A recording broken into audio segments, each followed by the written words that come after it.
Right. Welcome to a For Hire deck profile. Hopefully the SD card doesn't disconnect while I'm fucking recording like it just did. And welcome to the For Hire deck profile. I will be recording this one more time, and if it fucking fucks up again, I'm going to find out whoever made this fucking phone and whoever made this fucking SD card, and I'm going to ram it up their asshole. So, you know, great times. Let's begin.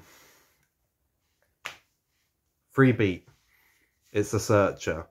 It has the same effect as basically every lower level For Hire, but it also is a searcher. To give you an idea of what every lower level For Hire effect is, so I don't have to keep repeating myself, aka lowering the time, aka giving me more time on my SD card without it going so basically every lower level For Hire has an effect to special summon a For Hire from hand once per turn, and it's a hard once per turn, not a soft once per turn.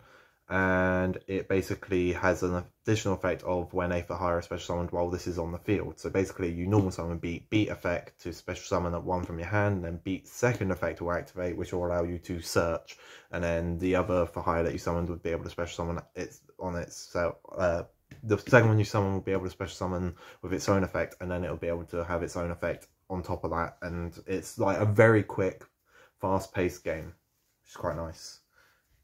Domper, Recon.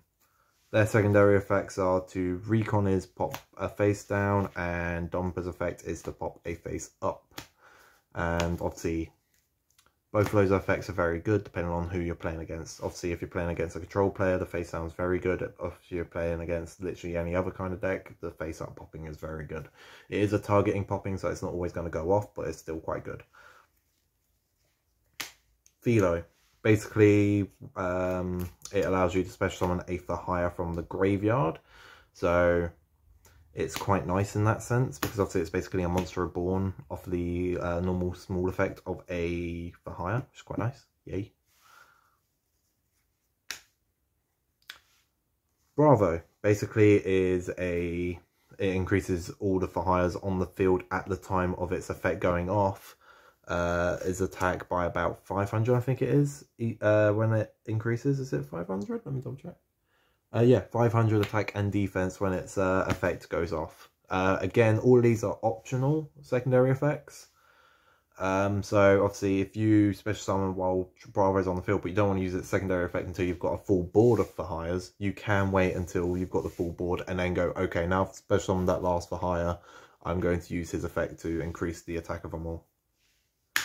Seal allows you to add a For Hire card from your graveyard back to your hand, so it's still good, but I'm mostly playing it for the sheer fact of it's a smaller For Hire.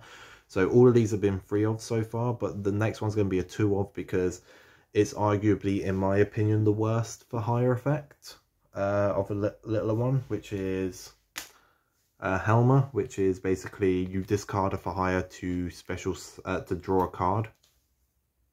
That's it.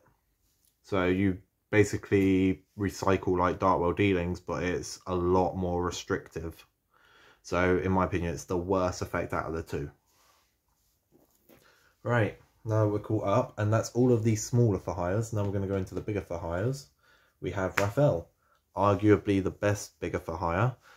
Basically, when this is special summoned, so none of these have the special summon effect anymore, so you can't special summon a For Hire off the effect of Raphael. But they do have effects when they're special summoned, not when a For Hire is special summoned when they're on the field. They have an effect when they are special summoned. So Raphael's effect when it's special summoned is for every For Hire you control, you get to look at, you and your opponent both look at the top card of your deck. And then for each, and then you pick a card out of all of the cards that you have shown, you and your opponent, add one to your hand, and then the others go back into your deck and shuffle, which is really good. Plus it's the highest attack point, plus it's a level 8, which makes it really good for other plays. So Raphael is always at a 3. Next we have 2 Wiz, which is basically you gain life points for every For Hire on the field that isn't itself. So Raphael is for every For Hire that isn't itself, you get to search. And then for every For Hire that isn't itself, Wiz allows you to gain life points. And then a 1 of is Sagata. This is the opposite of Wiz. It deals damage, but it's not obviously for a card that can't special summon, it's got really terrible stats. Because its attack is only like 1-2 and its defense is like 2-4. So it's not really a nice one to end on, because all it does is burn damage. But it's nice to have for obviously the Helmer effect, and it's also nice to have as a winged beast that isn't Philo. So, you know, swings and roundabouts. Next we're going into the hand trap section. 2 Effect Veiler, 2 Ghost Bell, 2 Ghost Ogre. I just like slapping them on the ground like that when I'm doing these. So those are your hand traps. Obviously you can run like Ash instead and whatnot, but an Ash is in a different deck right now, so this build isn't running the Ash. But obviously if you want to run the Ash, you can. Obviously I'm not going to tell you what to do and what not to do with your deck. Next we're going to go into the spells and traps. 3 Mayhem. So Mayhem is a quick play spell that allows you to special summon a for hire from your graveyard in defense position.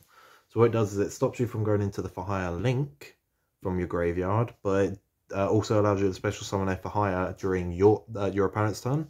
So what you'll do is you'll set this, have a Domper on the field, or a Recon, or both, and then during their turns, during their plays, you flip the Mayhem, go into like Wiz. Wiz gains you life points, and also Domper and Recon's effect will go off and pop your opponent's cards. And also it's basically a Monster Reborn for the deck that is searchable. I can't remember what card searches it, but there is a searching for that card, which is quite nice. And then we go to the field spell when we're only running 2. Basically, this card allows you to pick what card you add to your hand. So instead of a draw phase, you get to pick a for hire from your deck to your hand, but it has to be a for hire monster. So basically, if you don't have a beat in your hand to start a play for your second turn, you can go into your beat, or if you have all the cards in your hand to go into a second play, but you want a Raphael, instead of drawing, you get to pick what you pick.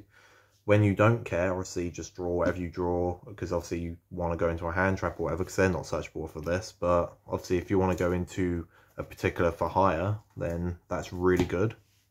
And then obviously to search it, you're going to run your terraforming.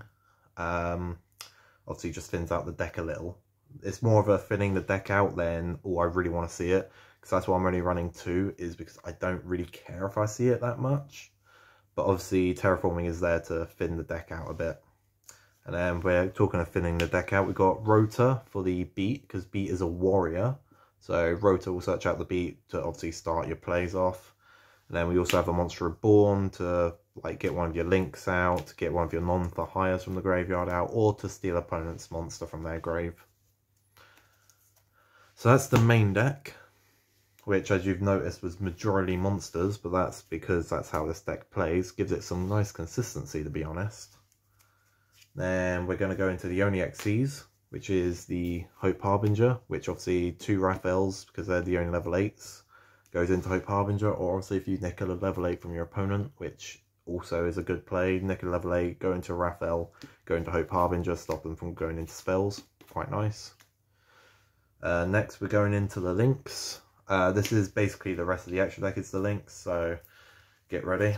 We've got ourselves an Underclock, because obviously if you have Raphael or any good link out, you can just go, lol, you lose attack equal to that and I beat over it with my Raphael or whatever. Next we have our IP Masquerena, which obviously is just so you can link during your opponent's turn, which you'll see why.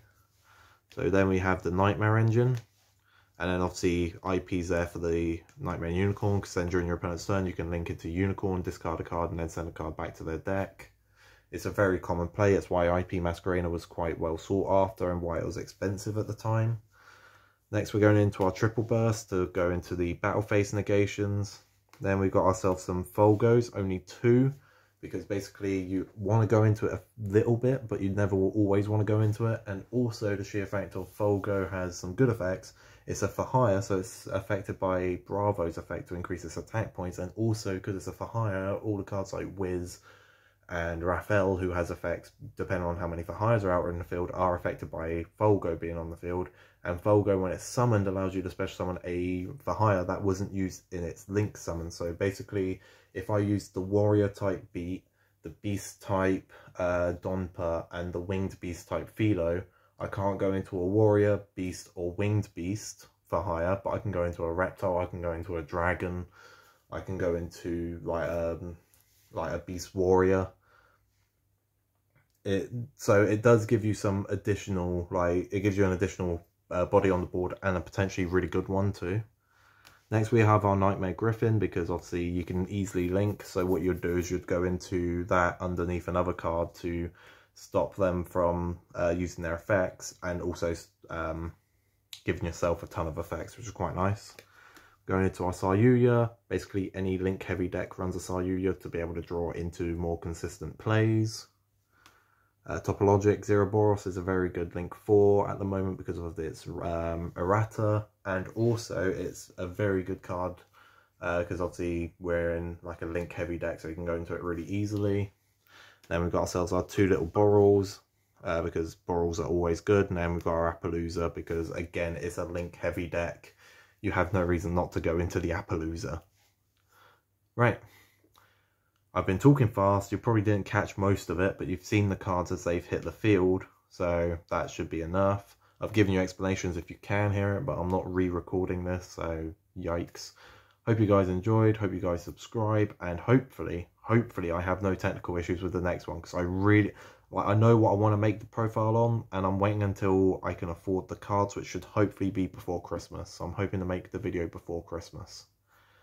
Fingers crossed, because it's a really fun deck. It's a deck I used to have. I've nearly got it all back, and I love the deck. I've been having a lot of fun playing it because I've been like proxying cards that I don't have yet. So fingers crossed, because I really, really want to use that deck as a deck profile. See you guys later. Ta-ta.